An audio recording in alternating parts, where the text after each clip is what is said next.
So, pakita ko lang yung mga bagong dating na unit. Try natin yan. Test fire natin yan. Check natin yung EPS. So, meron tayo yung Glock na two-tone. Then, yung Glock 17 WE. Double bell pala yan, ha. Then, Glock 18 yan, mga sir. So, syempre, gamit tong check natin. Gamit tong chronograph. So, yan. Pantest ng EPS. Then, syempre, yung green gas natin. Naka 0.20 na BBs. So, check natin yung dalawa natin. So, dalawa yung Glock 18 ko. Siyempre, stock natin bagong dating. Wait. Ano pala to, oh? Sorry, mali. Ano ba to?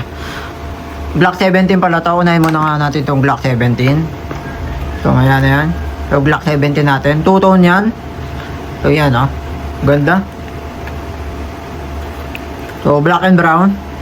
So, meron na din siyang railing sa ilalim in case na gusto nyo maglagay ng attachment like laser or flashlight. So, meron na din siyang sight in case na may tatargeting kayo. And safety reminder. Nababasa ko naman yung mga comment ng iba dyan. Yan, safety reminder lang mga sir. Yan. Always finger out. Huwag muna natin lalagay dito sa trigger pin. So, para syempre, safety precaution pa rin. Ganda ng unit na to. Iba talaga yung Glock 17. And, syempre, mataas, isa to sa mataas ang FPS. Okay, yan. Double bell ang brand, with pre-hard keys na yan. So, cotton yan. Safe na safe in case na order kayo. May kasama na rin na cleaning rod yan. So, extra nozzle. So, check lang natin to. Meron pa naman yatang lamang gas. Pakita ko na lang din. Kargaan ko lang din, syempre, na yan. So, karga lang tayo. Yung pagkarga ng green gas, so, diretso lang dapat mga sara. Hindi pwede yung patabing pag ganyan. So, 5 to 8 seconds yung pagkarga. Karga lang tayo saglit. Test pair lang naman. EPS check. 1, 2. Yan, 3 seconds lang. Pwede na yun siguro.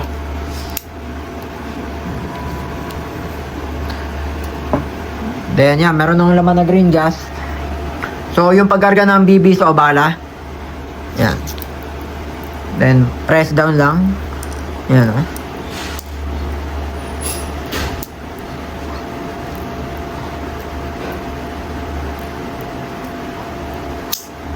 So, ganun lang. Alternate dapat yung paglagay, ha.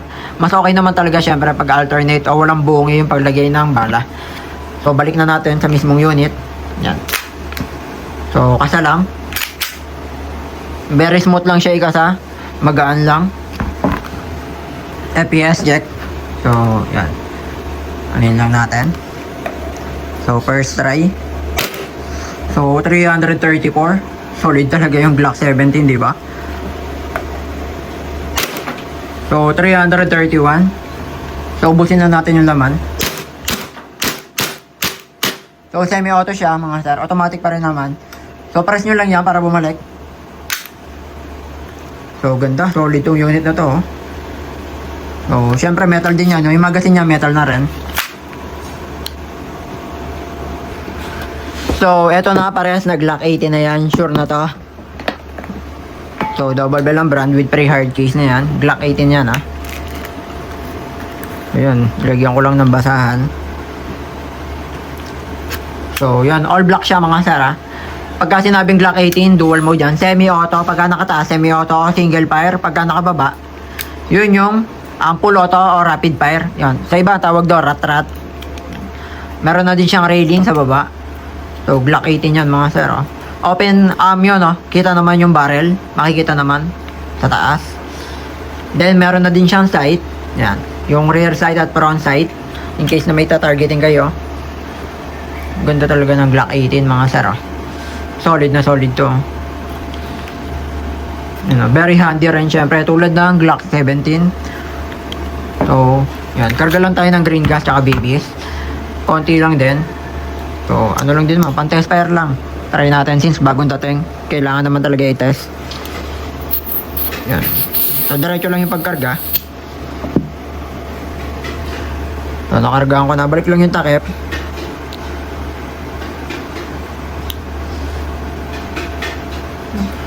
Then, yung BBs naman, bala. Lagay tayo. Napakita ko lang din. So, press nyo lang yan. Baba nyo lang. Yung spring.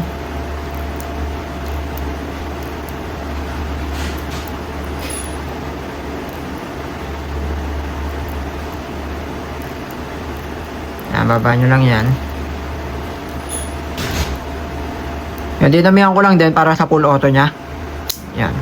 So, maximum capacity nito nasa, yan, 25 pieces. So, balik na natin sa mismong unit. So, ano muna tayo? Single muna tayo. O, semi-auto, sorry. Yan. So, kasa lang tayo. Ganda, sarap na may kasa. So, FPS check. So, 297. Mukhang ano pa, bago-bago pa lang, malamig pa yung... So, 303, tumataas na, oh. So, meron akong video nito, umabot ng, yan, 330. So, yan. So, try naman natin yung, yan, full auto nya.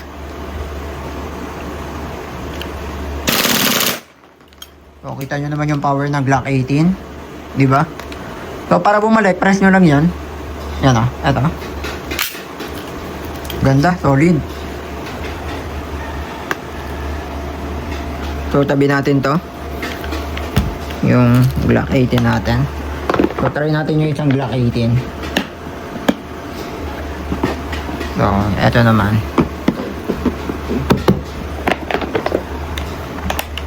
So, check natin. So, ulitin ko lang din. So, full metal na rin yan. Metal na rin yan mga sir. May railings na sa ilalim. Yan, in case na gusto nyo maglagay ng attachment like laser or flashlight. So, yun, yung switch nya. Semi-auto at yung full auto pagka binaba. Then, open na rin. Kita na rin yung barrel sa taas. So, lagay lang tayo ng BB. So, bala test lang natin to. So, BBs muna.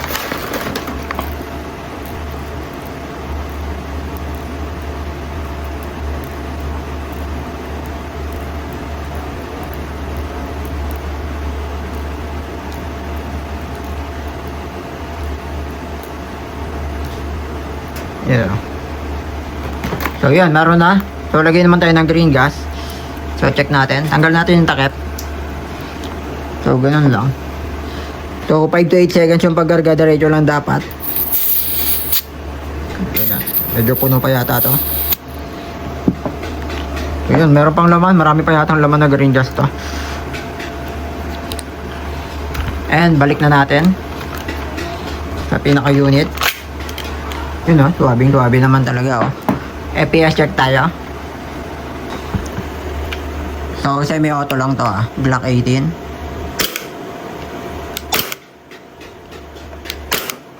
So, 308. Yan, nag-3auto kanina. So, 300. So, 311. So, 297. So, try naman natin yung full auto nya. Solid naman talaga So, tepok talaga pag ginamit nyo sa dagayan. Yan Glock 18 natin. Sa mga interested, pwede kayo mag-message sa Facebook page ko, Cruiser Software Club. So, tabi natin to. Tabi natin yung pinaka-unit. Ano lang din. So, yan. Insert ko na lang yun sa video. Meron yun lumabas 330, 320 FPS. So, next natin. Ayan, Glock 17, WM brand. So, made in Taiwan yan So, WE. So, unbox na natin. So, meron na din siyang manual pag nakita. Yun, pag nag-avail kayo, may kasama ng manual. Then, yung magazine niya, metal na rin. So, yun Maganda lang dito sa Glock 17 na to, may pampakapal na ng grip. So, yan. Kunin ko lang mismo yung unit. Yan Diba? Balik. Ano natin yung magazine. Ito. Yan, may pampakapal na ng magazine. Yan, yun sa grip. Yan, in case na naninipisan kayo. Yan, yung gusto magpakapal pa ng grip. Yan, yung iba naman kasi yun, nabibitan sa grip o Diba?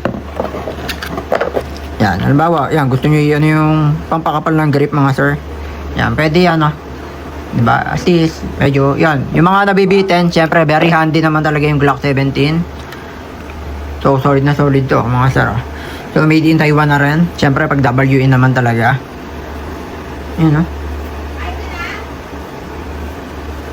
solid naman talaga And meron na din siyang sight. Yan, pagka may tatargeting kayo. Yung rear sight at front sight niya. Ganda ng Glock 17. Kita na rin may markings din ng WE. Yan, ito Yan. Then, dito, meron na rin. Sa barrel niya, sa loob. Then, sa pinaka-magazine. Alam ko, meron din dito eh. Yan o. Yun o. Wait, kita yan. So, lagyan na natin ng green gas tsaka bala.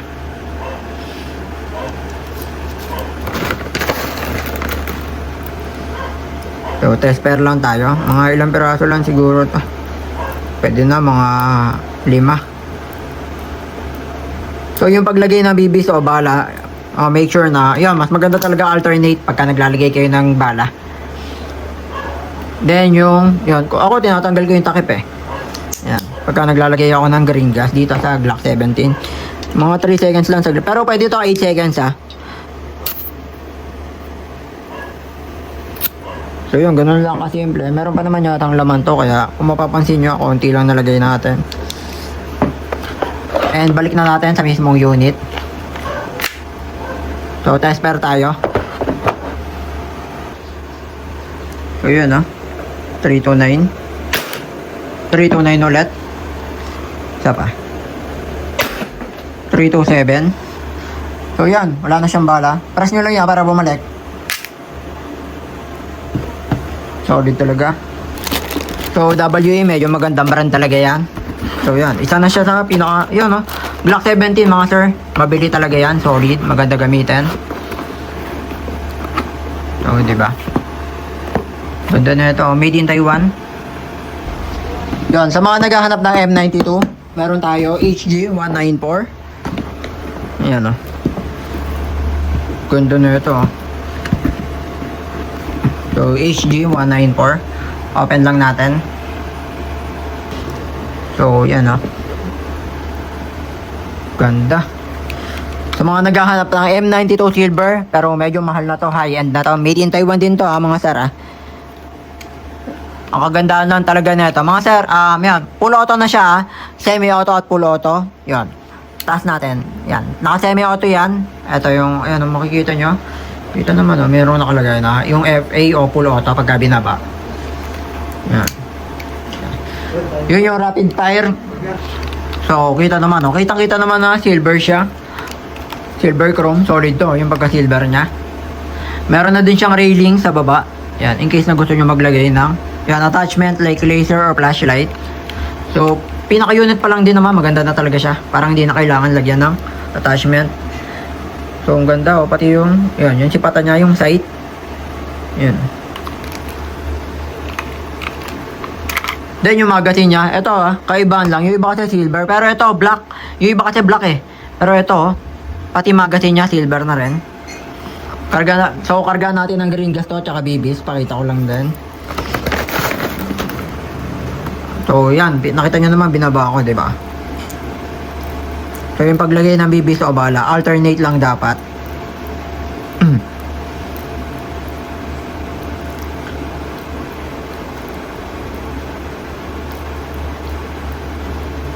Yan, dinadamihan ko na para at least hindi mabitin sa full auto.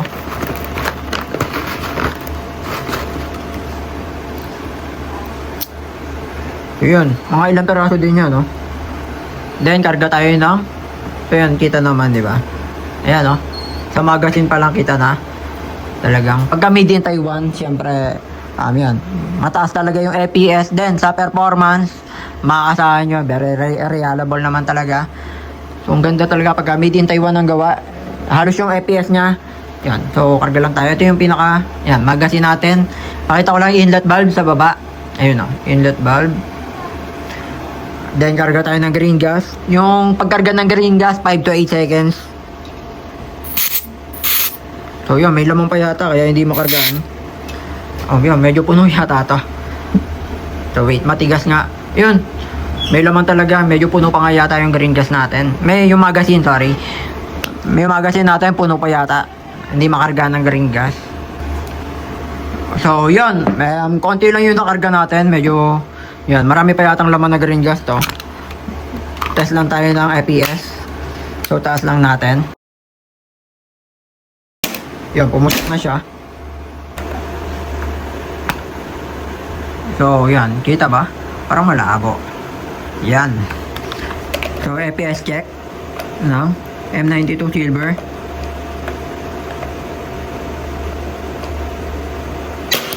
So, 333. Yun, 333. Dahil isa pa. So, 332. Solid talaga, oh. So, 326. O, ito ba? So, yun yung semi-auto. Isa pa. So, semi-auto niya. Full auto tayo. Magpo-full auto tayo, ah. So, yan. Full auto. Nakita nyo ba? Yun, oh. Solid talaga to. M92.